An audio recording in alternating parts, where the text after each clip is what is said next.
to know where you're from. I'm here in Vancouver, Canada. Beautiful day today. Actually, we've had really nice weather for a long time. We haven't had many mosquitoes, and I didn't know why. And someone said, well, it's because it's been so dry. I didn't know that you needed rain for mosquitoes. I'm not very bright. Okay, so where are you from? As I said, I'm here in Vancouver, Canada. Where are you from? I'm not going to introduce myself until I get a few people turning up. What time is it? Oh, 6. It's kind of a weird time for me to be on. I just don't have time for lives anymore. I keep trying to make time. We are going through a lot right now in the business. So once this sorts itself out, we're always sort of taking on different projects, and then I should have more time. I love doing lives. I just haven't had time. Okay. So where are you from? So let me see. I've got Rachel, Sherry came in twice. So you must have come in then left. Sierra, Melissa, the Brandon Justice. Don't know what that. You're from Illinois. Hello. Nikki Bell, Laura, Annalie, New Zealand. Airtoria. Oh, sorry, I can't pronounce that. Anyway, we used to ski in New Zealand because we lived in Australia for a very long time, and we used to ski down in Queenstown. So I love New Zealand. So friendly there. Now, and my first friends when I moved to Australia were Kiwis from New Zealand. So that's what they call New Zealanders are Kiwis, Australians are Aussies, and from the United Kingdom, they're Poms. Okay, so you're from Canada, Erin. Jessica from Virginia.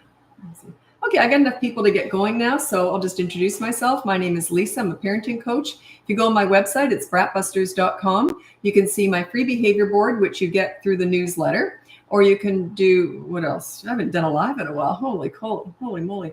My courses, I have 2 courses, one for littlies, one for bigger kids. And you can look into coaching one-on-one with me if you want. I'm getting to the wait list now, which is pretty good. Summer is often a bit slower. Well, the wait list gets smaller in summer usually, so it's good. So, and then you can also look into our podcast. My daughter and I do the podcast together. It's on all the platforms. It's also filmed on YouTube if you want to watch us. Hi, Kimberly, Maryland. Glad to see you again. Oh, excellent. I'm sorry I'm not here. I just haven't had time. South Carolina, Mariah. I'm on YouTube the whole time I'm doing these lives, by the way. So I'm on YouTube the whole time, and then I jump from Facebook to Instagram to TikTok. I go to the biggest platform last. So Facebook is my smallest social media platform. YouTube is not social media. It's a search engine, so it's different. It's a tough beast, YouTube. It used to be easier, evidently, but it's really tough, evidently. But we haven't put much into that yet. But anyway, yeah, YouTube's great. I watch a lot of YouTube. Okay, first time on my live. Excellent. Love watching your reels. Thanks for all the advice. You're very welcome. Welcome to the live. I used to do these lives every single day for a couple of years there, and then I just dropped off. I just was super busy. So anyway, let's get going with your questions. I'll do my best to answer them. And I also throw other stuff in because most of the questions revolve around discipline. And if you know by now, I'm not about discipline. I'm about connecting with kids, bonding with them, increasing their self-esteem, all that kind of stuff. That's how you get the best behavior anyway. So discipline, I teach it. But I don't like to just dwell on that all the time. My thing is with kids, if they feel good, they do good. If they feel bad, they do bad. So I always want kids to feel good about themselves when they're with me. So if that's what leadership is. You encourage people you bring out the best in them, in other words. So that's what I teach. I teach leadership. I don't teach the old-fashioned authority and the newfangled pleaser parent. The old-fashioned authority is not a bad way to parent, but they will rebel in the teen years. The newfangled pleaser parent style is a total disaster from day one. And then you're raising self-entitled snowflakes with mental health issues down the road. It's just a total disaster. People are coming around, though. They're realizing that. Okay, so let's get going with your questions. Sorry, I got a hair hanging out I got hair falling out. Do you lose as much hair as I do? I get like tons and tons of hair every time I wash my hair. I only wash it about every 3rd day, and I just get tons and tons of hair. Surprised there's any left on my head. Okay, so let's see here. Sorry, I'm scrolling ahead to make sure you're still here when I answer your questions. Yeah, this is so good. Jessica said, I love how you say to just correct and move on, not to put the child down, etc. I deal with bad behavior, then I focus on the good kid. So what I mean by that is I deal with the bad behavior and then it's over. There's no anger, no lectures, no discussing it. You just say, oh, that was bad. Here's your consequence. That's basically how I did it. So, okay, well, that was bad. You made a bad decision. Big deal. It's not who they are. They just made a bad decision. They did something bad. You don't want to attach that to their identity. So then you move on. Their identity should be that they're great kids, that you love being with them. They're wonderful. You never want to show anger, disappointment, or frustration to your kids. It brings them down. It makes them feel bad. If someone looked at you like that with anger, disappointment, or frustration, how would it make you feel? Not very good, would it? Don't do that to your kids. Just say, yeah, you messed up. Oh, well, I mess up too. Here's your consequence. And then move on. Some parents say to me, when do we discuss bad behavior? I'm like, never. You never discuss it. They already know. Keep it short. They don't dwell on the bad behavior. A lot of parents do that. And I understand. You figure that lecturing, discussing it, they don't act out because they don't understand. They act out because they don't feel good about themselves, or it's a lack of control, or there's no consequences. So it's never a lack of understanding past the age of about 2. So they understand right from wrong. Kimberly on YouTube. So I was homeschooled, so I don't have much knowledge of public school. How do I prepare my 4-year-old for preschool? Not really. Don't worry about it. They're going to find their own way. Yeah, they're going to find their own way. No matter how much you prepare them, they're still, when you throw them into the fire, they learn how to deal with it, right? They'll find their way, and then you don't know what's going to come up, so you can't really prepare them for a lot. One thing I did prepare my kids with was bullying. Also, if anyone ever tells them to keep a secret, I said, you tell me. So no matter what they say, you keep a secret. You know, lots of people will threaten too. Like sometimes other kids will threaten. If you tell, I'll kill your dog or something. They do that. I always said they're lying. If anyone tells you to keep a secret, you tell me. So that was one thing I told my kids. The other one was bullying. I said, you know, if someone ever says something mean to you, like if they say something really mean to you, just say, yeah, okay. Or like when they're really little, when they're 4, just say, yeah, okay, so what have you got for lunch? In other words, just sort of agree with them and then change the subject. You role play that with them so that if you just tell them what to do, they won't do it. But if you role play it with them, it'll come out easier. I feel like I'm yelling at you. It's just because I got the dishwasher and traffic going. So, but you can't hear that. Microphones are they just pick up what's right next to them. 2-year-old seems to have an issue with the texture of foods. Yeah, that's really common. They've got that sense of, what's that called? There's a term for that. I can't remember. Anyway, yeah, sometimes they do. That's okay. I remember I didn't like onions and mushrooms because they were slippery. It was more the texture than anything, especially mushrooms. They were like rubbery. So yeah, that's common. They usually outgrow that kind of stuff. What's that called? When they are very sensitive to touch. Can't remember. They outgrow it usually. Okay. Sensory something. Never mind. I'm going to get stuck on that and there's no point. Never mind. How do you connect with kids who are obsessed with Minecraft, 14 years old? Okay. So you can have like a certain amount of time that they're allowed to spend every single day. Just have it allotted.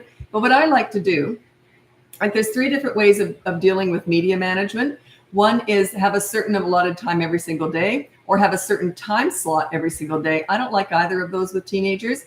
I would just say something like this. I would say, look, you can have like, I don't know how many hours, let's say 20 hours a week or 10 hours a week. I don't know. And say you decide when that is for gaming, but we've got to sort of watch that and make sure that you're also accountable. Make sure, and you say to them, I'm only allowed on TikTok or YouTube for that same amount of time, right? So you got to be fair and reasonable with that. And then the rest of the time, you just try and connect with them by playing games. Now, here's the thing.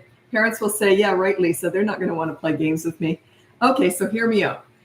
Let's say you've got a teenager who's just obsessed with online games. While they're playing online games, do what I did. I sat down beside my son and I would just leaf through a magazine while he was playing. And I didn't ask him questions. I wasn't bothering him. I was just sort of there. I called myself furniture. I was just furniture in the room. So then next thing you know, we'd start talking about it. Then he'd sort of invited me in to discuss what he was doing, but it was just all on his terms, right? Because he was really into his gaming. And then eventually he'd start handing me a controller and he'd say, no, give it a go, Mom. And that's how we connected, was through his games. because he was really into heavy metal music and gaming. And I didn't like either one of those things, but I learned you connect with them in their world, not your world. So yeah, but then we did. And then to this day, he's 35 now. Yeah, and he's a father. He still knows my my taste in music more than I do even. He sends me songs, and he always knows my taste in music because he got me into heavy metal music, which he's not really into anymore, but I still am. Like I love NWA, Slipknot, all that old stuff. Anyway, I love all that stuff. He also got me into rap music and stuff that he opened my mind. So yeah, enter their world, but wait till you're invited. Just be around and show an interest.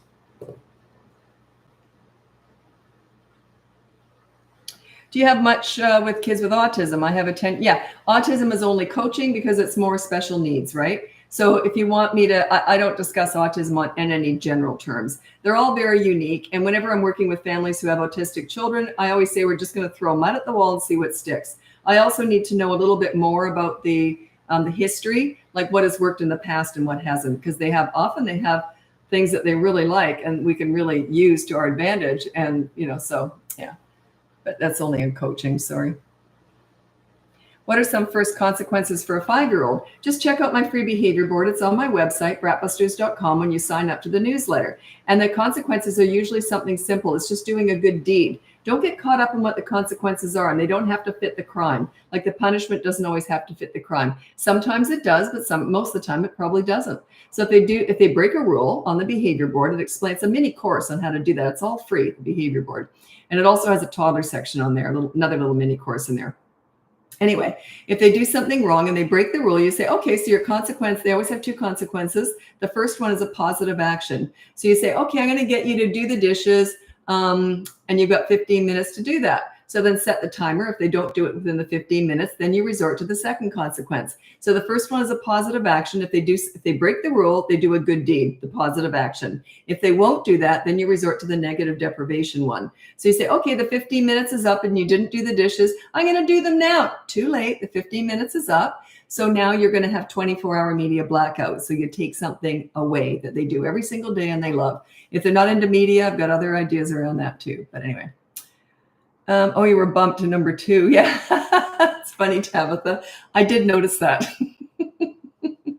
Sorry, I've got I don't know what it's called, but number 1 and 2 followers on YouTube. And Tabitha was number 1 before, and now she's been bumped by Kimberly. Tabitha's number 2. That's funny. I guess that's who turns up and stays for my lives. And I don't do the lives a lot lately. I'm trying. I really am. I'm just so busy. I shouldn't be doing it right now. I've got other work I should be doing, but I'm procrastinating. Okay, that's funny. Oh, so yeah, you're number 1 now. It's because you weren't here. So now Tabitha's back to number 1. That's so funny. Okay, sorry about that. Okay. I've been doing the sleep training to get my 3-year-old back in her bed. Is that the stuff I teach, the bedtime battles? My issue is that I take her back to her bed. I'm assuming, yeah. I take her back to her bed. My issue is, and she immediately tries to leave the room, even without me. I ended up closing the door and sitting in front of it and letting her have her moment. But I don't do that.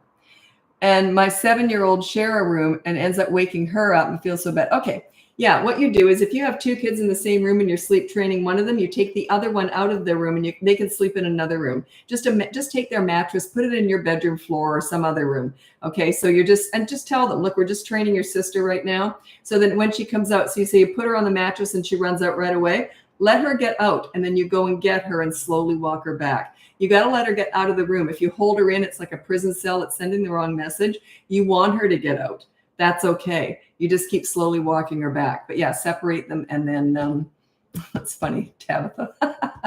Sorry, I'm just watching this feed on YouTube. Made me chuckle. Okay. I finished that, didn't I? Yeah, separate them until they're trained. And if you have 2 of them that need training, you usually train the more challenging one first. And then it depends on the ages too. But anyway, usually the more challenging one first. And then the other one, then you can put them back in the same room.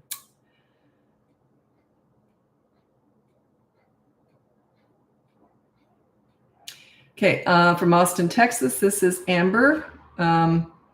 My three girls are screaming in the background. My 9-year-old girl, oldest, is super bossy with her sisters, and I'm not a fan of stepping in, but it drives me nuts.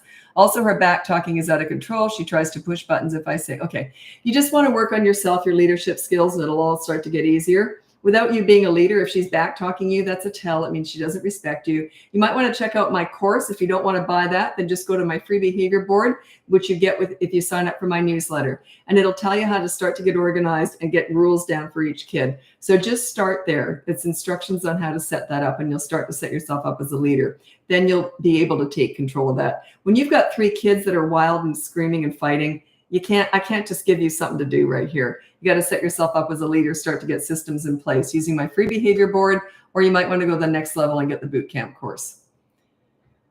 It's all on my website, BratBusters.com. If not, just keep following. You might get some hints. But yeah, when it gets so out of control like that, I can't just give you one answer like, oh, here's what you do. No, you got to work on yourself. Remember, I'm never fixing kids anyway. I'm fixing and teaching parents. I don't teach kidding. They already know how to kid. I teach parents. Once you're a leader, they will follow you. They will respect you.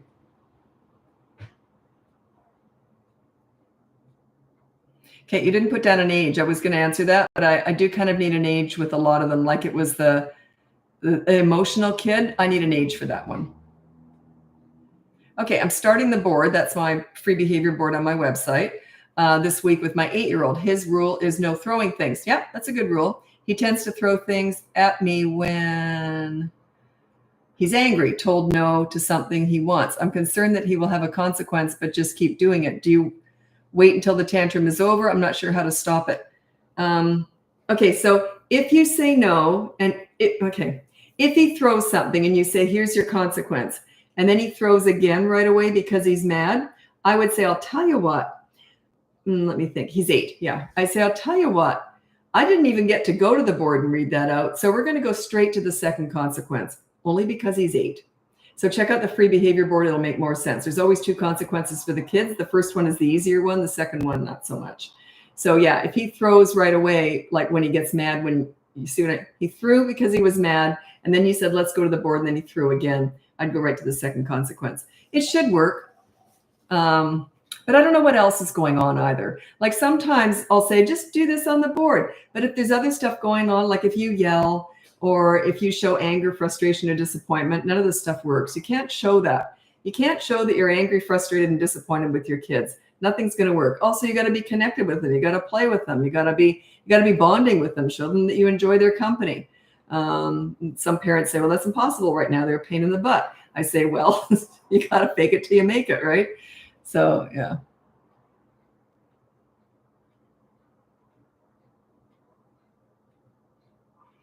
You said, I just had a really tough bath time with my 15-year-old.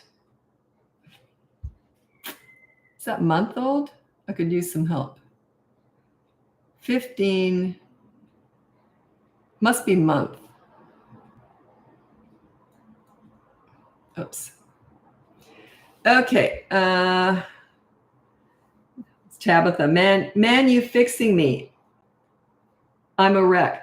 Been over a year, and sometimes it's easy, and other days it's not. I'm in the thick of it with a 7-month-old and a 26. By the way, you are in the thick of it, Tabitha. That's the physically demanding stage. It's my least favorite client to get in coaching, a toddler and a baby, because it's so physically draining. They're going to cry. They're not going to get it all right away. You're just building the base for your future leadership, really. You can start to get respect with toddlers, but it's just they're still going to keep doing what they're going to do for a while, okay? So yeah, you are in the thick of it, absolutely. Yeah, I thought the same thing. I hope it is a 15-month-old, not a 15-year-old with bath time.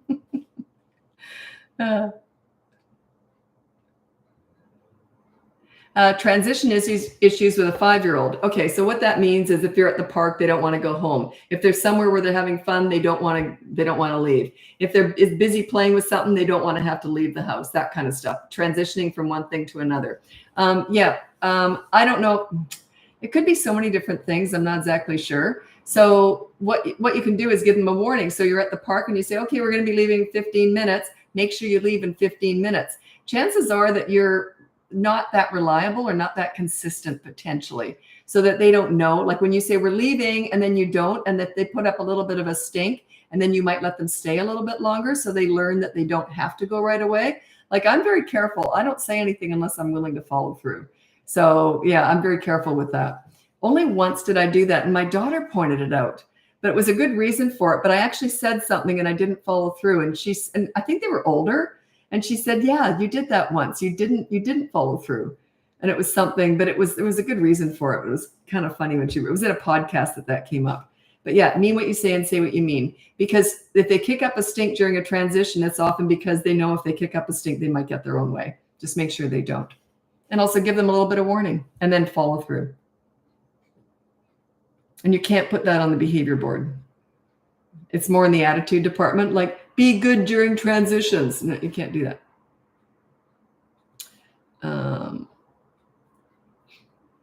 I have a 6-year-old with severe ADHD and behavioral problems and a 13-year-old with autism. How can my husband and I get our boys to get along? It's so hard. I don't know. That's too big of a question. Plus, autism's more special needs. I would only deal with that in coaching. I'd have to assess the situation, decide where it all started, where it all went wrong, or what does work when they do get along, when they don't get along, and how do you step in if you do. So I would have to assess all that. I can't give a quick answer to that. It's too, I need more background. Also, when people hire me with teenagers, I do specialize in teenagers, but I always make it very clear that first session is more for me. What I mean by that is I'm just going to give you a few ideas to try, and then by the second session, I'll see how those first few ideas worked with teenagers especially. It's different with younger kids, but with teenagers, I've got to figure things out. So, and autism's like that too. I got to figure stuff out, right? It's just a little bit more complex.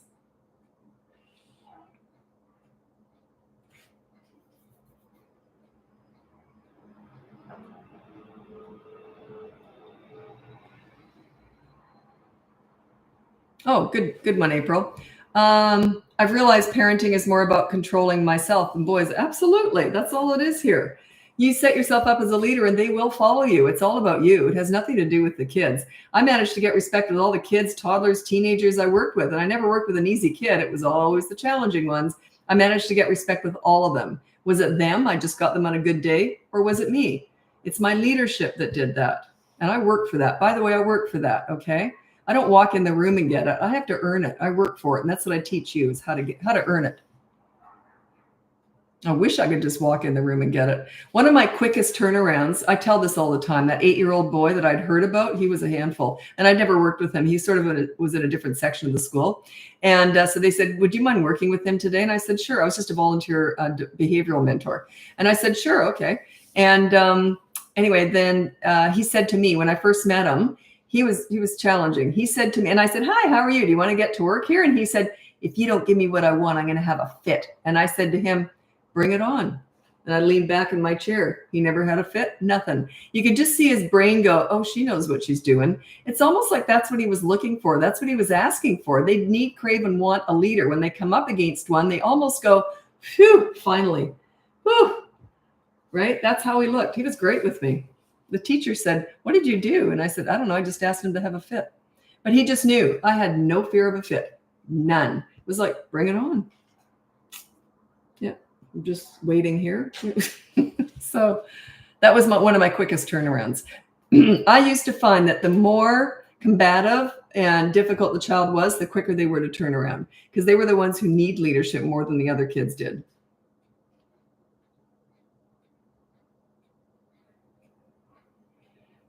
My 4-year-old will ask for his consequence instead of brushing his teeth. Say no, and then I would literally force it on him. Like, you're not going to get a good job done. Say no, you're going to have to brush your teeth. So that I wouldn't necessarily put that on the behavior board. Like, I would put follow bedtime routine on the behavior board, which brushing your teeth is in there.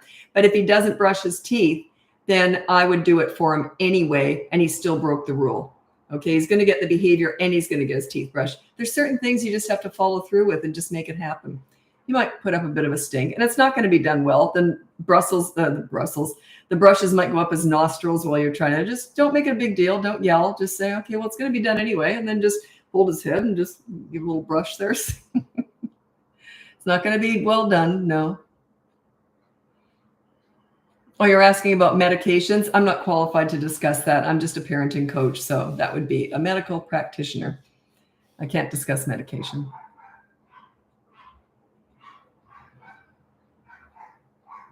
Okay. This is the bedtime one, Bailey. I have a feeling that she and I could go around and around with taking her back to bed all night long. Is there a point when tactics need to change? Nope. You just make it work. You go till the longest I ever heard. It's a very long, funny story that I usually just tell in coaching. But the longest I ever heard anyone going was 5 o'clock in the morning. It was an older kid. I won't say the age. It was an older kid. Oh, I think the age was about 7 or 8. And yeah, 5 o'clock in the morning. And that kid never got up again. Didn't get up the next night or the night after. Those parents won. And we'd already worked together for a few sessions already. So they were starting to build a little bit of a base, but that was the turning point. The kid realized, oh, I get it.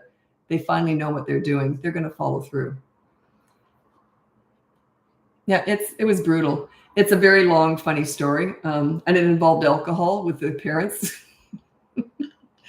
and hanging over the toilet the next day because they had to drink so much to get through it. I'm not condoning that at all, but the way they told the story too is very funny. Okay. I'm going to move over to we're Instagram now if you want to join me over there. If not, check out my website. You can get my free behavior board when you sign up to my newsletters, or you can check into the courses. I have one for toddlers. They're the boot camp courses, and one for 3 to 12-year-olds. You can look into private coaching one-on-one with me. I'm actually getting to the wait list now, which is good. And also you can listen to our podcast. My daughter and I do it together, and it's called BratBusters Parenting Podcast. It's on all the platforms, and you can see it all on my website, BratBusters.com. If you want to watch us do the podcast, that's on YouTube. Anyway, I'm hopping over to Instagram now. Happy parenting. I feel rusty. I haven't done a live in so long. It's been over a week, I think. Especially because I used to do them every single day. They just felt like a part of my day. Okay, here we go. I'm just chatting while I'm setting this up. Okay, so let's look on. This is No Name on YouTube. Trouble with 5, 3, and 1-year-old boys. Constant fighting, hitting, pestering, taking things just to be mean. Okay, so what I would put on your behavior board, check it out, BratBusters.com, the behavior board. And when you sign up for the newsletter, you get it. Now, what I would do is I would say no hitting or taking things away from other people. That would be the rule for the 2 older ones. Okay, the little one can't be on a behavior board, but I would start there. Okay, just start there, see how it goes. Things usually get worse before they get better, by the way. Okay, welcome to my live. My name's Lisa. I'm a parenting coach. If you go to my website, BratBusters.com, you can see my free behavior board if you sign up for my newsletter. It's a mini course, has a section for toddlers and older kids. And you can also look into my courses. They're the boot camp courses, one for toddlers, then one for 3 to 12-year-olds. If you want to go further, you can look into one-on-one coaching with me. I'm actually getting to my wait list now, which is great. And so I've had some new clients lately because for a long time, it was just a lot of repeat clients because they keep coming back, right? So, but now I got all these new clients now. I love that, meeting new people. Anyway, what else? Oh yeah, then you can look into our podcast, and it's called BratBusters Parenting Podcast. It's on all the platforms, and if you want to see us do it, it's my daughter and I. If you want to see us film the podcast, that's on YouTube. Anyway, thanks so much for joining me. So let's get going. I'm going to answer questions, but I also throw other stuff in. And when I look down there, I'm looking at YouTube because I'm on YouTube the whole time. Whenever I'm doing a live, I'm on YouTube the whole time, which is where I save all of my lives. And then I hop from Facebook to Instagram to TikTok. So I go from my smallest platform to my biggest one.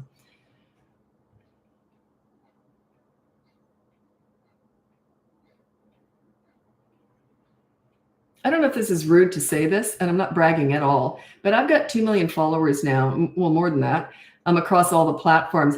I'm absolutely dumbfounded by that. I'm still in a state of shock. Yeah, it only happened in the last 2 years, and I'm just in a state of shock. I just blew up overnight, basically. But anyway, thanks for your support. I don't even know what to say about that. We often go, can you believe this? Oh, it's just unbelievable. Just an old lady talking about parenting. Okay, anyway, thanks so much. I really appreciate it. Okay, how to deal with a 6-year-old with ADHD who ignores me every time I talk. I never separate those kids, like ADHD, WXYZ. The only thing I separate is like special needs, like autism is different. But ADHD, those are all the kids I worked with. Those are all the kids that taught me this, how to give respect to get it, right? So yeah, if they don't listen to you, it's a tell. It means that they don't respect you. So you have to work on your leadership skills. Remember, we're never fixing kids here. We're fixing and teaching parents. You lead, they will follow. You're not leading. I'm assuming you're a yeller. And I'm also assuming you're inconsistent. Those are two things that are not leadership. You'll never get respect if you do those things. So, and you never show disappointment, anger, or frustration with kids. You just deal with bad behavior like it's a business transaction. And then you move on and you connect and bond with them. You forget about it. Leave all that. Don't discuss bad behavior. Just hand out a consequence and then move on. Anyway, check out my behavior board. It's completely free. Or you might want to go to my course, the bootcamp course, if you're interested. It's all on BratBusters.com. I don't let anyone in on my lives ever. I did it once by mistake. Oh, geez. And that was one of my biggest lives ever. Some big person had shared me or something. And it was like 25,000 people on the live. And so I let someone in because I didn't know what I was doing. I was new at it. And they were just selling stuff. And I didn't know how to get rid of them. It was horrible. So yeah, I never let anyone in ever since then.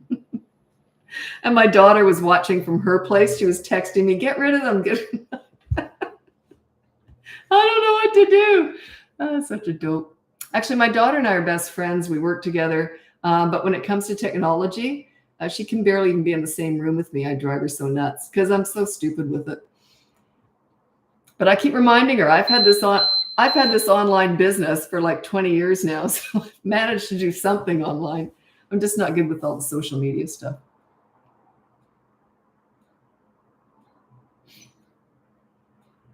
Okay, 4-year-old will not stop complaining about everything. I've tried many ways, but it's not getting through.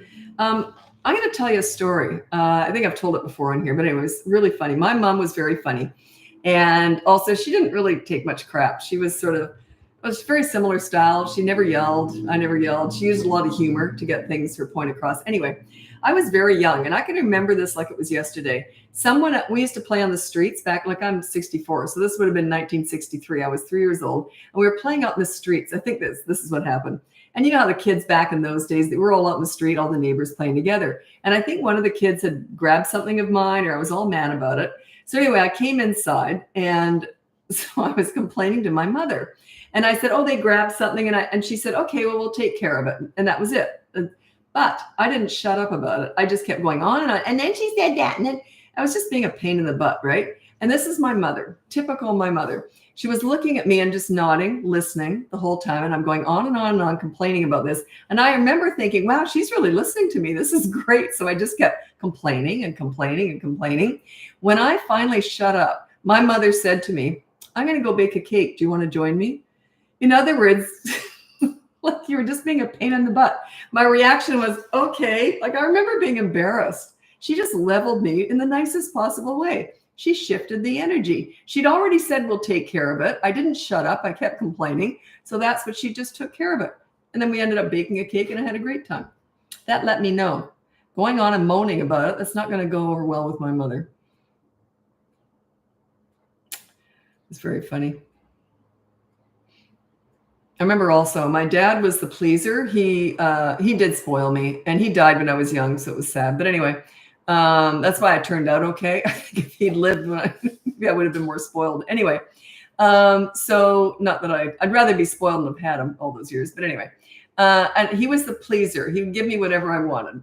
So I remember saying, Daddy, can I please have, I don't think I talked like that, but in my head, that's how I sounded. Can I please have this? And he'd say, sure, sweetie pie, you can have anything you want. And I can remember one day it all turned. My mom must have said something to him. And he said, sure, sweetie pie, you can have anything you want. And he goes, oh, let's go check with mom first. And I went, oh, never mind. Because he just gave me anything I asked for. Mom would have corrected that.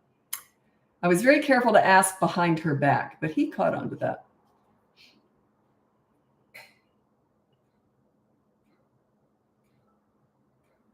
Okay, I can't discuss babysitting or grandparenting or anything. I only teach parenting because I teach leadership. So yeah, I did a ton of babysitting though. I loved it. And then I got a job at McDonald's and stopped babysitting. I didn't love that. Okay, this is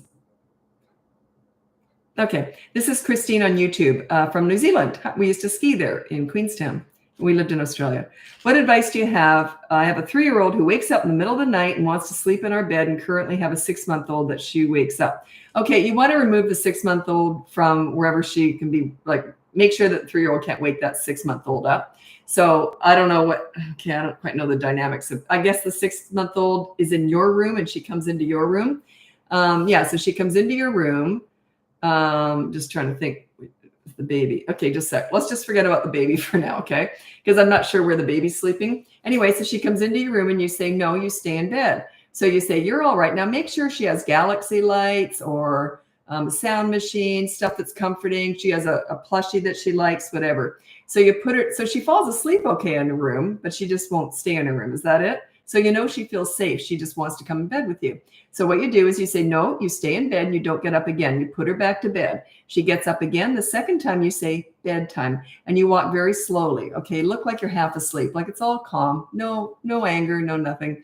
So then every time she gets up after that, you don't even talk to her. You just put her back to bed quietly.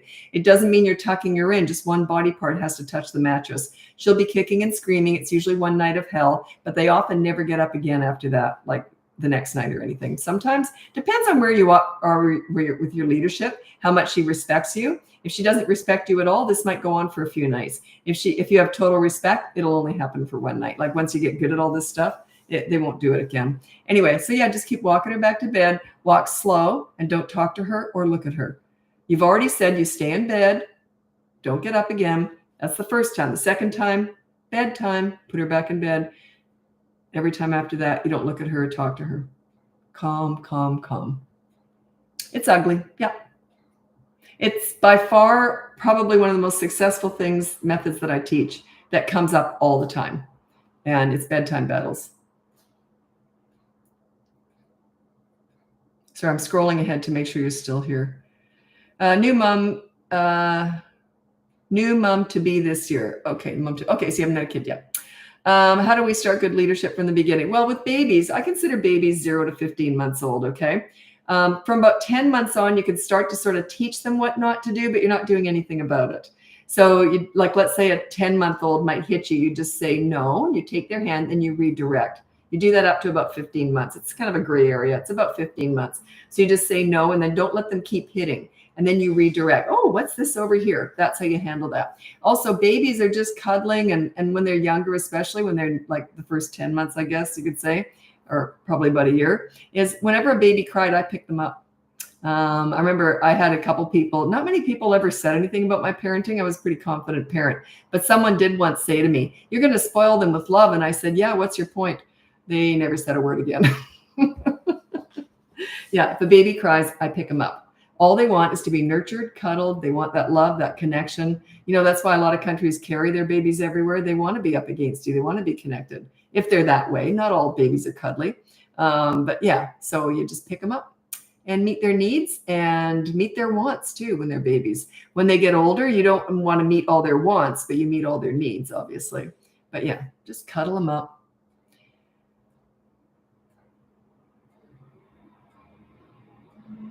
Yeah, that person sure stopped talking pretty fast when I said that. Yeah, what's your point?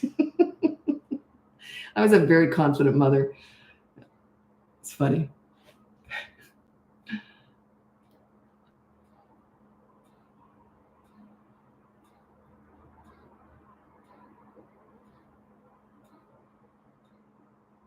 Okay. You said ignore the negative behavior. Why would they keep doing something for attention when they aren't getting attention? Yes, that's true for a lot of stuff, but also sometimes they just do naughty things just because they want something. So it's not always for attention, but a lot of times it is.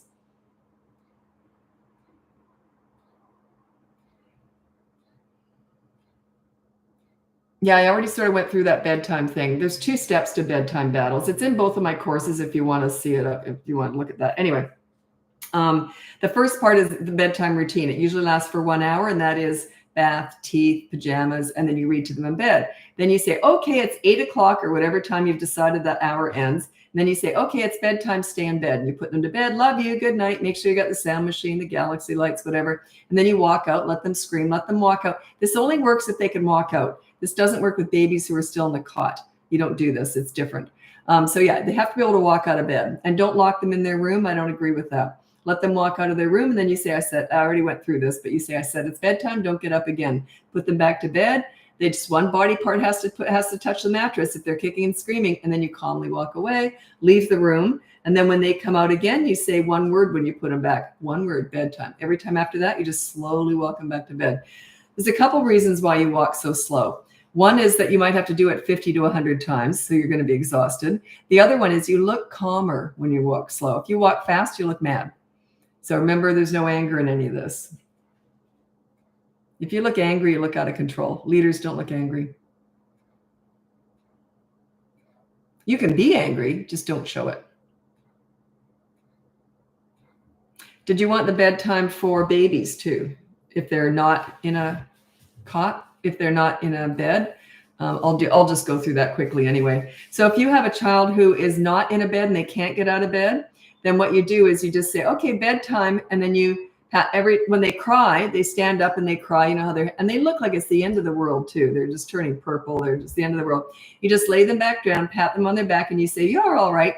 Leave the room, stay out for maybe, I don't know, a couple minutes. I don't know. Stay out for maybe a couple minutes and then come back in, put them back down, say, you're all right, pat them on the back, and then leave again. Okay. And then you keep lengthening the time that you're leaving for. So it might be 2 minutes the first time, 3 minutes, then 4 minutes, then 5 minutes. Eventually it should work.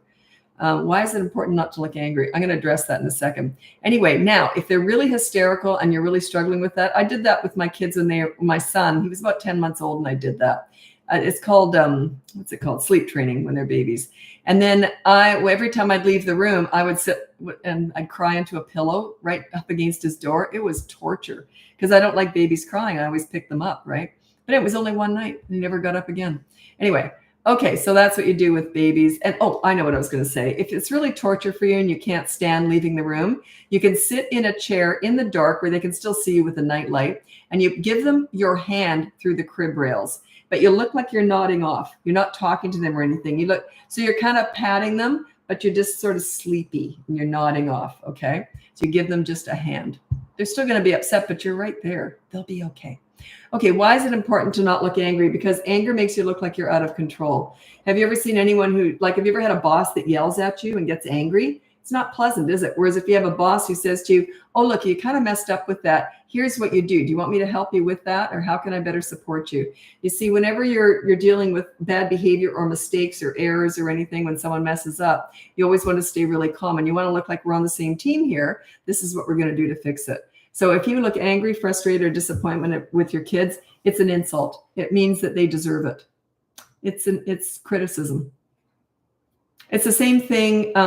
Someone said Ferber method for sleep training. I don't know anything about that. By the way, I've never looked at what anyone else teaches in regard to kids. Never read a book on it. Never looked at parenting stuff because kids taught me all this. I've never, ever looked to an adult for any advice at all. I went right to the source. Okay.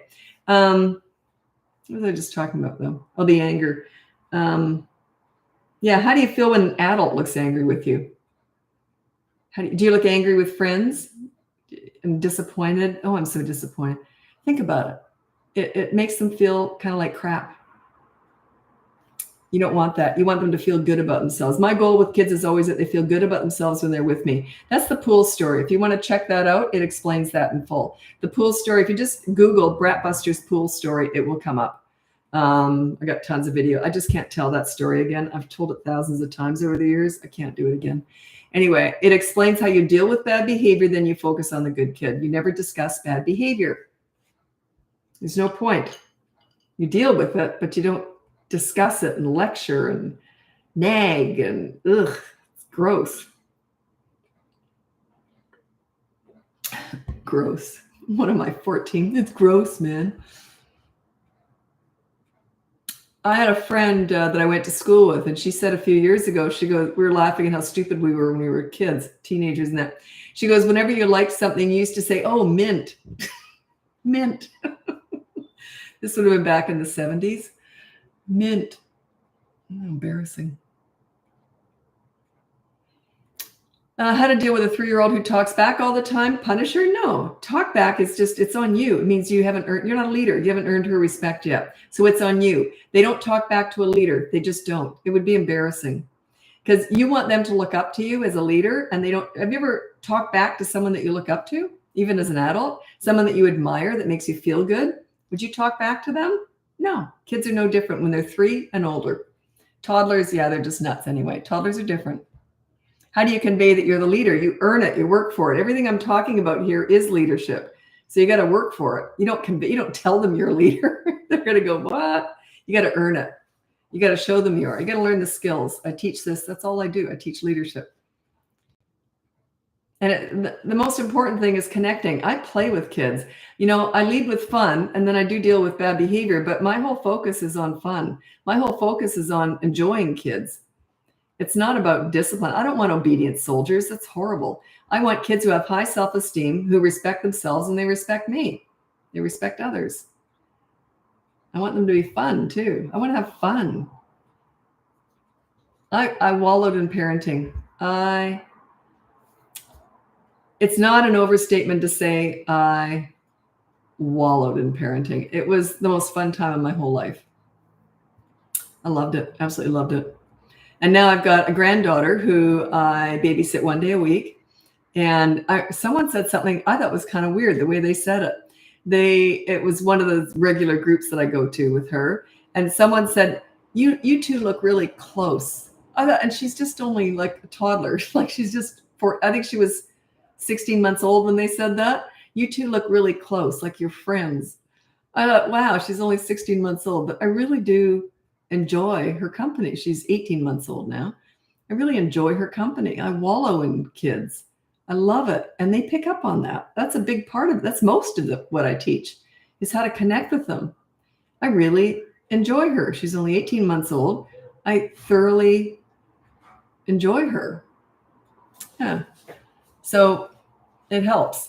Believe me, if they feel like you enjoy them, it helps. Like they feel good about themselves. She did something really weird the other day, or last week she did it. We were at this thing and she was playing with these other kids and she's 18 months old. And she looked back at me and then she looked away again. And then she just started walking backwards, not looking at all. And she never walks backwards. She started walking backwards and then she did a trust fall. Thank God. And I was talking to someone. I was kind of half paying attention. And the other person said, what's she doing? And I said, I don't know. And then luckily I caught her. Isn't that the weirdest thing? Thank God I didn't get up and walk away. She would have just gone flat on her back. She didn't even look back. Struck me as funny. They're fun. They're just fun. I just think they're hilarious. Okay.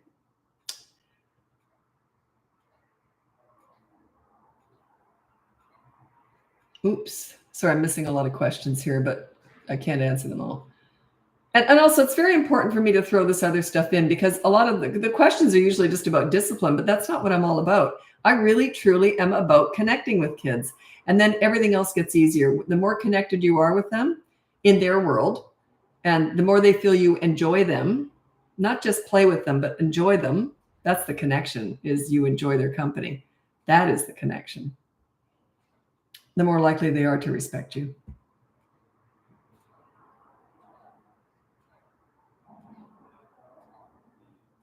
Okay, struggling as a parent. This is a very good point. Struggling as a parent to move from toddler corrective actions to consequences. The child is now 3. Okay, so when they're toddlers, that's about 16 to 35 months. You use consistent corrective actions, and it has to be right in the moment. So if they do something naughty, you say no, and then you remove them from the fun or the fun from them. There's lots of exceptions, but that's basically how it goes. Then when they turn 3, that's when you move to the behavior board, and you write down rules and consequences for every member of the family, parents included, 3 and above. And then you show them, draw pictures, however they understand it. One of my clients was showing me pictures they've drawn. They were actually really good at it, a lot better drawing than I was. So when they're really little and they can't read, you draw pictures. It's not important that they understand that right away. They will learn as they go. You just transition like that on their 3rd birthday. Just put up that behavior board. What they love is that you're on there too. You have a rule. Like if you yell, your rule is no yelling. So they learn as they go. So right at 3, just transition right away like that. Why 3? It's when their frontal lobe, that sorts of reasoning, they have the ability to stop and think before they act. Actually, a lot of much younger kids can do that, but all 3-year-olds can do it. So yeah.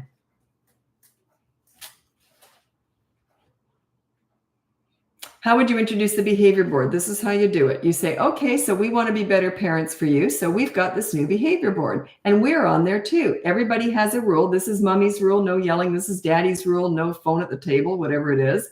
And here's your rule, no hitting, whatever. So then you say, and the consequences. So if I yell, I have to play hide and seek for 10 minutes. If dad has the phone at the dinner table, then he has to play hide and seek for 10 minutes, whatever. It's just basically how it goes. And then if you hit, then you have to do a chore within 10 minutes of being asked to do so. And then if you don't do that chore, then you get 24-hour media blackout or whatever. So they always have two consequences. You always start with a positive action. If they won't do that, you resort to the negative deprivation. It's all explained on my website. If you go to the website and you sign up for the newsletter, you'll get the free behavior board. It's actually a mini course. It's 2 mini courses, one for three and above, and then one for toddlers. And that's free. If you want to go further, you check out the boot camp courses.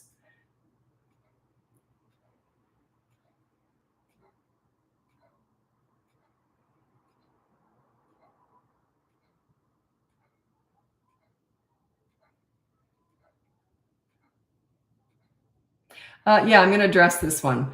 Hi, Lisa. I feel like I should stop slapping my 14-month-old hand when he does something wrong because it's teaching him to hit others. Is this true? I don't know if that's true or not, but I wouldn't do it.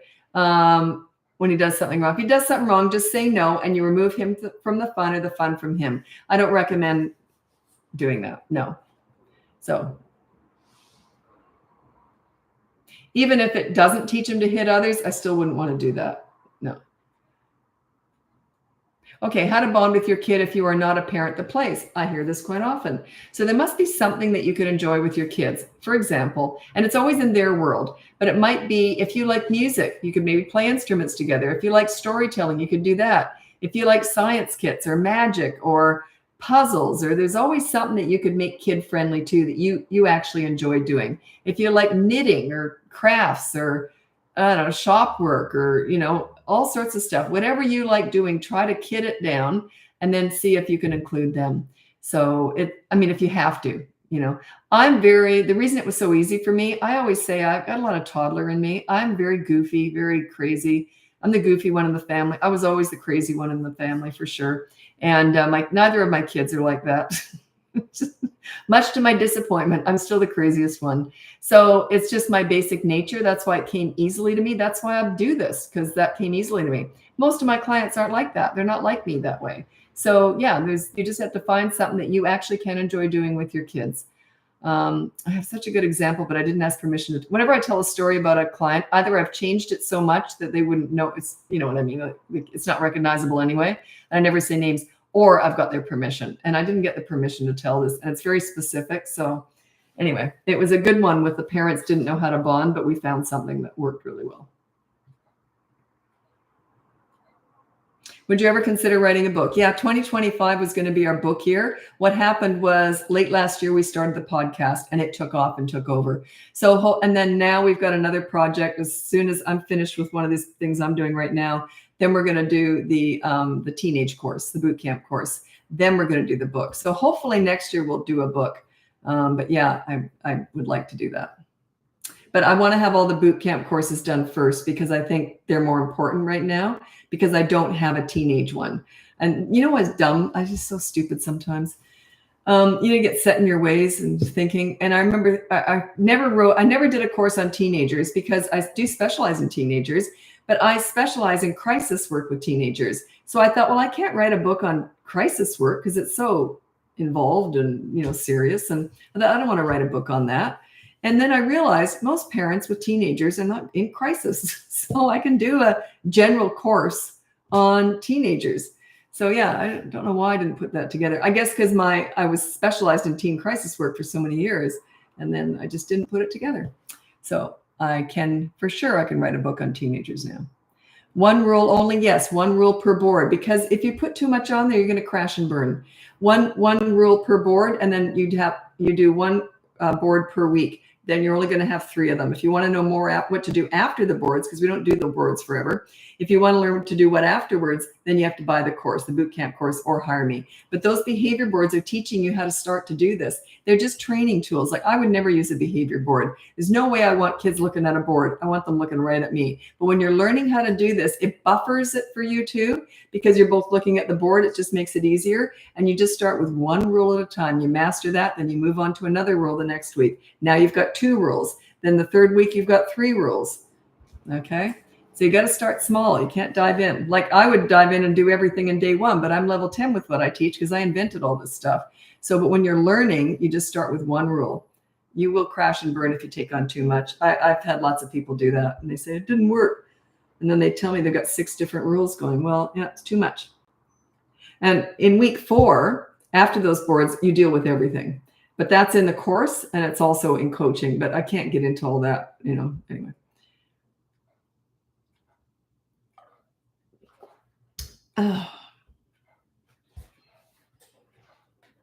Oh, I know why. My throat's getting sore. It's because the time's up. I got to go. I'm moving over to TikTok now if you want to join me over there. If not, you can just check out my website, BratBusters.com. You can get my free behavior board when you sign up for my newsletter. You can look into my boot camp courses. I have 2 of them, one for toddlers, one for 3 to 12-year-olds. Or you can look into coaching. That's one-on-one with me. Or you can see our podcast. My daughter and I do it together. It's called BratBusters Parenting Podcast. It's on all the platforms, and you can see it if you want to watch us film the podcast. You can see it on YouTube. We are mother and daughter. We're also best friends. We also work together. And we get a lot of giggle fits, which she edits most of that out. But yeah, we have a lot of fun doing it. We're loving it. We do 2 a week. Anyway, I'm hopping over to TikTok now if you want to join me over there. Happy parenting. Okay, YouTube, I'm still there because I stay on YouTube the whole time. Okay, TikTok.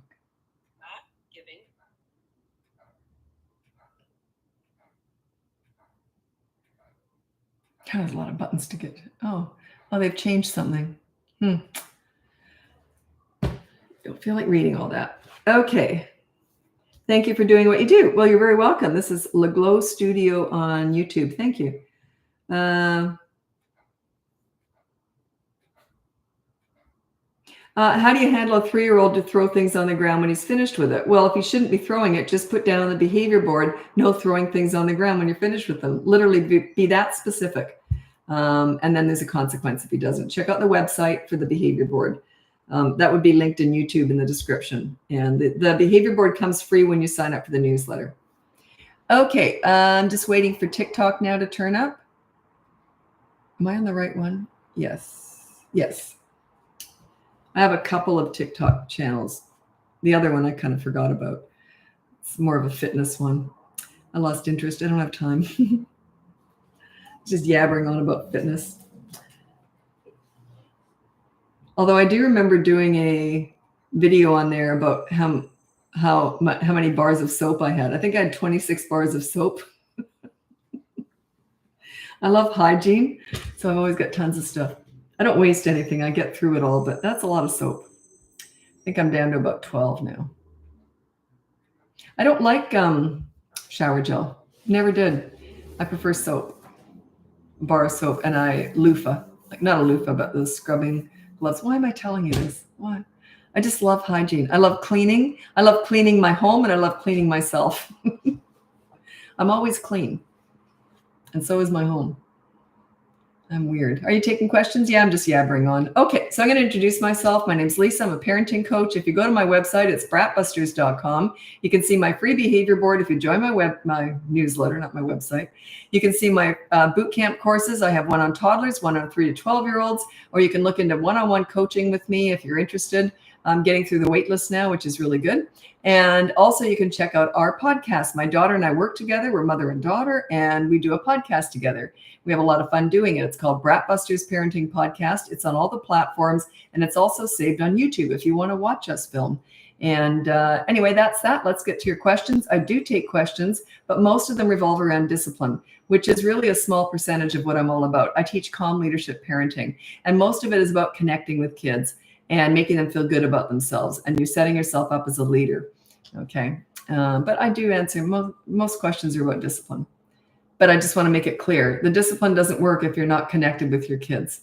So if you're not playing with them and enjoying their company and, none of this works. The discipline alone is not what this is all about. And besides, I don't want obedient little soldiers. I want kids with high self-esteem who are going to make good choices, good decisions. I never tell kids what to do, especially past the age of 3. I don't tell them what to do. They know what needs to be done. And if they choose not to do it, then I come in with a consequence. That's it. Thank you for existing. I love your YouTube channel. Yeah, I love YouTube. YouTube's not social media. It's a search engine. So we haven't really done much with YouTube. We're on there, but we're like, that's a small platform for us, but I love YouTube. I watch it all the time. Although I must admit, I got stuck into TikTok recently. That's addictive. It's like crack. I'll tell you, I can't get off it. Oh, it's so addictive.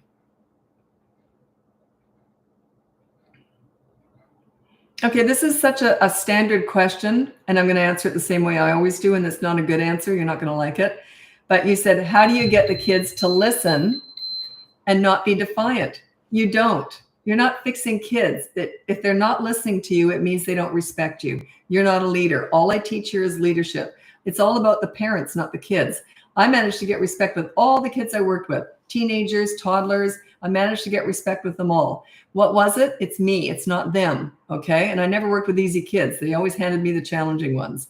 So it's always you. You lead, they will follow. It's never the kids. If they are defiant, it means you got some work to do on yourself. Okay. So it's never the kids. Like whenever I'm coaching, it's always like the parents get it. By the time they hire me, they get it. I know it's me. I know it. They all know that now. But yeah, it's always you. Because like I said, I managed to get respect with hundreds of kids and teenagers.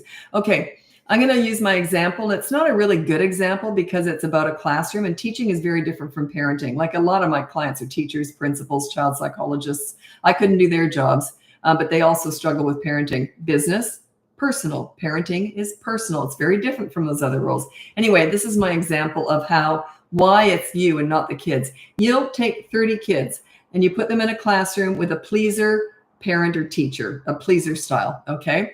Disaster. They don't respect that teacher when the teacher's in the room, when the teacher looks down, when the teacher looks up, when the teacher leaves the room.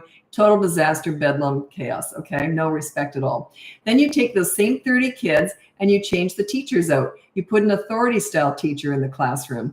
The kids will be really good when the authority is watching them. When the authority looks down or leaves the room, bedlam. Okay. So it's fear-based. It's intimidation-based. You take those same 30 kids and switch the teacher again. You put a leader in there. Those kids are good when you're looking at them, when you look down, when you leave the room, and when you come back in the room, they'll tell you how good they've been. That's the difference. You inspire them and you bring out the best in them. That's what a leader does. Okay. That's what I teach. I teach you to inspire your children to make good choices. That's it. That's why I never told my kids what to do. They already knew the rules, and if they didn't follow it, they knew mom would come in with a consequence. I'd just say, "Oh, geez, I see you forgot to put your dirty clothes in the hamper. So what are you going to do about that?" "Oh, sorry, mom. How about I do the dishes tonight?" I'd say, "Sure, okay." That's how it went. So it's never the kids.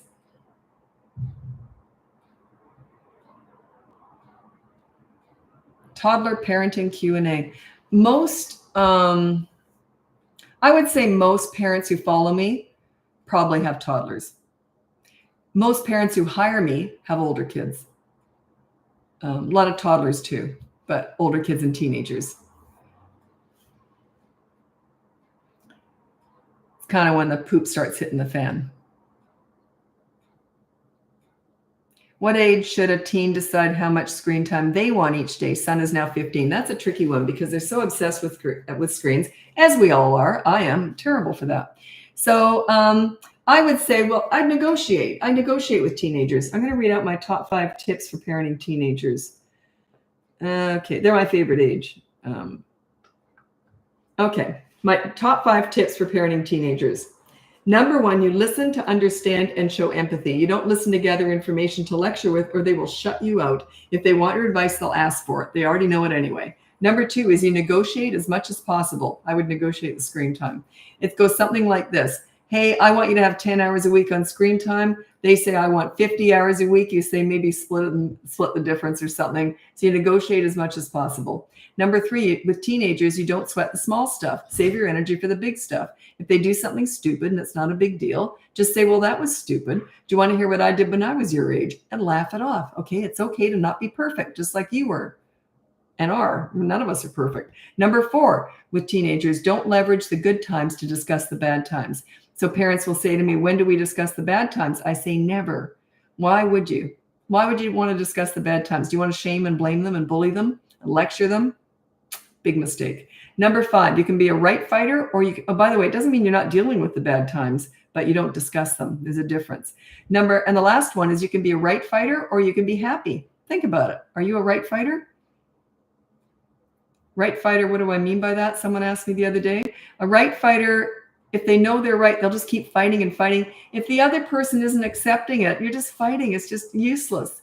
So even if you may not be right, but if you think you're right, like a lot of people just have to prove that they're right. They can't admit they're wrong, or they can't just let it go. I would say, let it go. And you might be wrong. Often, you know what's interesting is when I'm coaching, I never meet kids or teenagers. When I'm coaching the parents with teenagers, after a few sessions, and they'll come up against their teenager about something, a decision they're going to be making together. And they'll say, can you ask Lisa, or whatever they call me, can you ask that woman if she agrees with you or with me? I would say more than 9 times out of 10, I agree with the teenager. They get this. I teach how to respect your kids. They get this. Parents are usually almost always the wrong ones. Isn't that interesting? Teenagers understand me, who they never even met, once the parents start doing this stuff, better than the parents do sometimes. I find that fascinating. So whenever the parents say, can you believe they asked me to ask you if you agree with them or me? And I go, well, tell me what it is. And they'll say, yeah, I agree with them. And I mean it. And then I have to explain why. But it's happens a lot.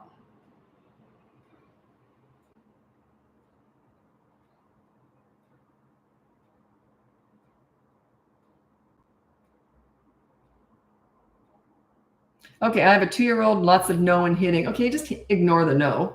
I mean, if it's something that has to be done, oh, we're getting in the car seat now. No, you put them in the car seat. If it's something that doesn't have to be done, then don't worry about it. Okay, just let it go.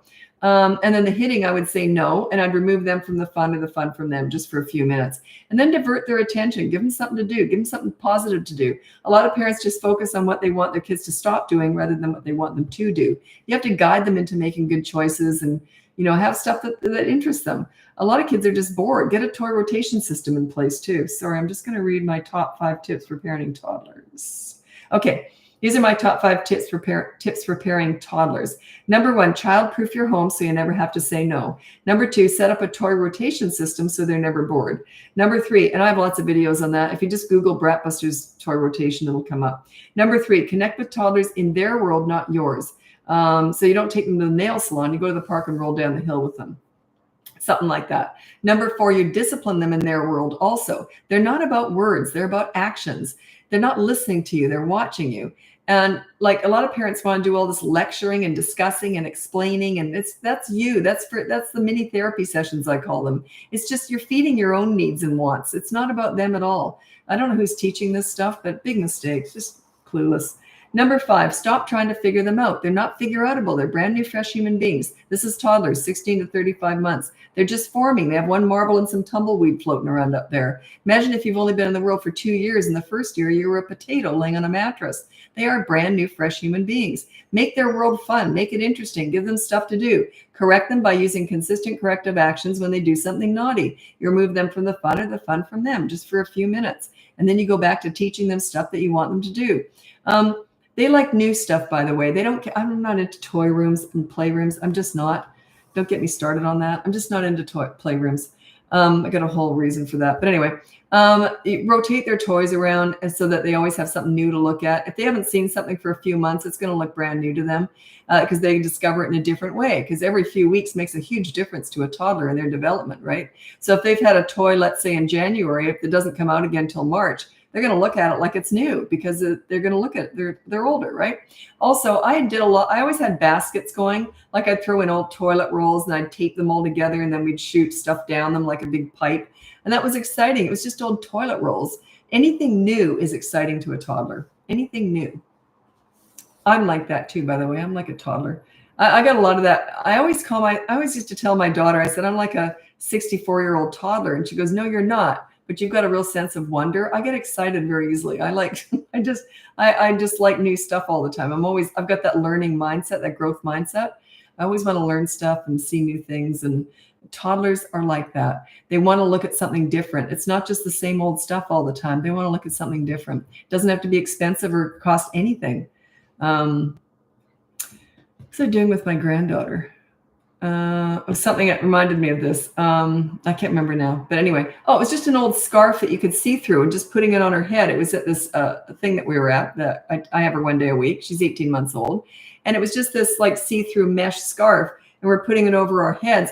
And she just thought it was hilarious. It's just an old scarf. Like, it doesn't have to be anything exciting. It's just played with in a different way or something that they have. It's new, right?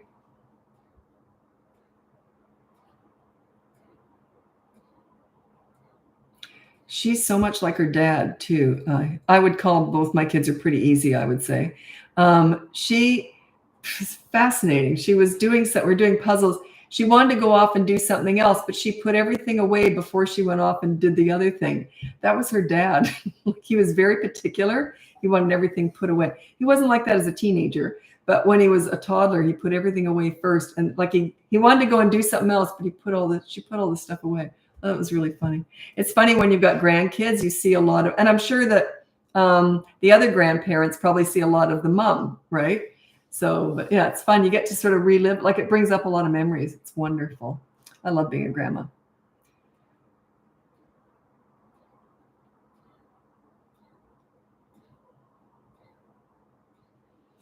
Okay, sorry, I'm going to read on YouTube. I keep forgetting to look at YouTube because I don't have to touch the screen there. Whereas this, I'm always having to touch it anyway. Okay, this is from Cedar Moon Homeschool on YouTube. Is it okay to tell my 14-year-old girl to smile more and be more friendly? No, it's not. When she is talking to friends by phone, she is nice and laughs. But if we're eating dinner during family time, she looks mad. That's a teenager. They're just moody. Yeah, you can't tell her that. Yeah, it's not fair. How would you feel if she told you that? You change your personality. Yeah, you can't. Just let it go. Just pretend you don't notice.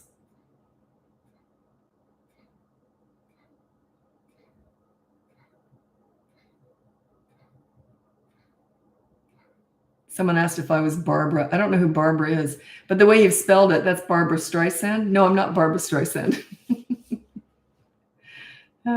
Any book recommendations for being a better leader? I'm the only one I know. I don't know anybody else. I've never read a book on any of this, and I invented all this stuff. So if I shouldn't say this, but evidently there's someone else out there teaching my way.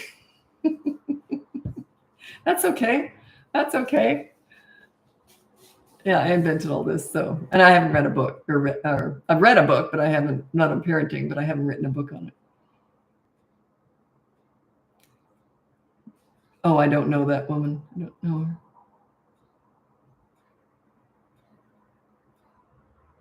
Okay, how to deal with an autistic client that doesn't accept the word no. Yeah, I only discuss autism, which I consider in the special needs department during private coaching with me. That's it. So yeah, it's more special needs. I can't generalize that because they're all so unique. They all have their own different ways and sensitivities and likes and dislikes. But yeah.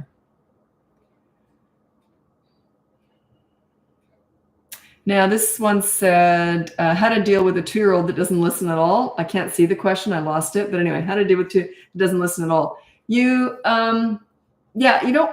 Okay. They're not necessarily going to listen to you. So what you say, okay, time for bed, then get them ready and put them in bed. Time for bath, get them in the bath. They will get used to doing what needs to be done. But if you say to them, oh, can you please bring me that book? And it's not something that has to be done. And if they don't do it, then just let it go. Okay. So it's only the needs that you follow through. If you say, oh, do you want to hand me that toy or do that or pick up those toys? You don't force that sort of stuff. They're either going to do it or they're not. So if you say, like I used to say to my kids, well, I use the as soon as method with my own kids. I actually don't teach what I did with my own kids. I do a little bit, but why do I not do that? Yeah,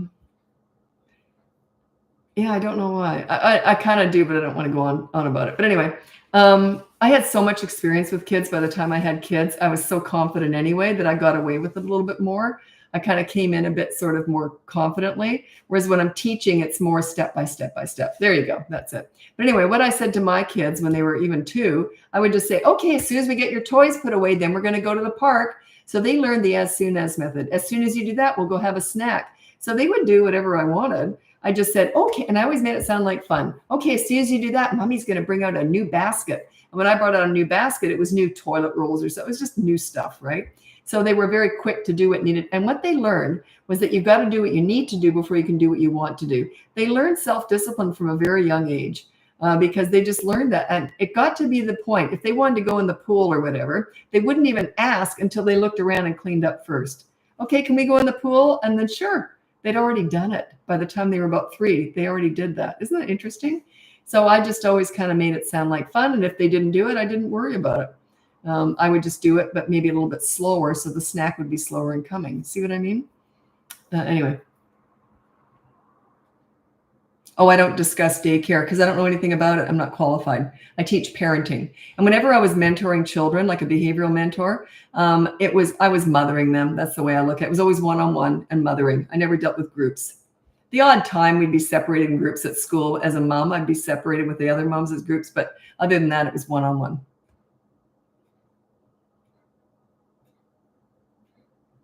Yeah, the book will be coming hopefully in 2026. It was going to be this year, but we got into the podcast. The podcast took off. We didn't expect it to do this well. So we're doing 2 a week now. The podcast took over this year, and we've got other stuff on the go now too. So hopefully next year I'll write a book. That's what we're planning, but we had planned on doing it this year. But things happen. You know, we didn't know the podcast was going to do this well. And my daughter and I do that together. We tell a lot of stories. She cuts a lot out because we start yabbering because we're best friends too. We're mother, like she's 30, we're best friends. And so we start yabbering on and laughing. And so she cuts a lot of that out. But there's still, it was funny because I was listening to one of the, and I never listened to it. And I was listening to one of the episodes and I thought, wow, that was really good. Like I really liked it. Then I listened to another one. And I thought, I didn't like that one. Probably shouldn't say that. That's why I don't do marketing. My daughter does all that. But yeah, I thought the first one was like, I thought, geez, I'm brilliant. I thought it was fantastic. And the next one was like, ugh. It's just a topic I didn't like talking about anyway. So it's funny. Anyway, okay, what time is it? I've got to get going. I got lots of stuff to do tonight still because I was a lot of times I use the lives as a form of procrastination to avoid stuff I don't want to do. I like to close down the business stuff at nighttime. And I put that off. Okay, the podcast is called BratBusters Parenting Podcast. It's on all the platforms and it's also saved on YouTube. And if you go on my website, bratbusters.com, you can see my free behavior board if you sign up for the newsletter. You can look into my courses. They're called boot camp courses, one for toddlers, one for 3 to 12-year-olds. We're going to be working on the teen one this year. So that'll come out hopefully by the end of the year or sooner. And then what else? Oh, yeah, coaching one-on-one with me. If you're interested in that, that's also on the website. Anyway, thanks so much for joining me. And by the way, I'm on YouTube the whole time. If you want to watch these lives, they're on YouTube. That's where they're all saved. Anyway, thanks so much for joining me. Happy parenting and have a good night.